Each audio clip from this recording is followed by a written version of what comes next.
புஷ்பம். புய்பம். ஏய் புஷ்பம். புய்பம். ஏய் புஷ்பம். புய்பம். நீ தனித்தனியா சொல்லு. பூ. புய். பூ. புய் புய் புய் புய். இது உய்யா.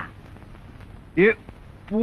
ஐயோ யோ இங்க வாயா. என்னண்ணே? உட்காரியா. இது என்னன்னு படி. புஷ்பம் அழகாக பூத்திருந்தது. என்ன சொன்னார் பாத்தியா? அண்ணே பூவை பூன்னு சொல்லலாம், புய்பம்னு சொல்லலாம், நீங்க சொல்ற மாதிரி சொல்லலாம், அவர் சொல்ற மாதிரி சொல்லலாம். அடே உன் நாக்க 4-5 தடவை சேவிங் பண்ணிட்டாலும் சொல்லி தொலையண்டா. புஷ்பம். அதுதானே பூவை பூன்னு சொல்லலாம், புய்பம்னு சொல்லலாம், நீங்க சொல்ற மாதிரி சொல்லலாம். அடே புஷ் புய் புஷ் புய் புஷ் புய் புஷ் புய் புஷ் புய் புஷ் புய் புஷ் உய் அஹுய் அஹுய்.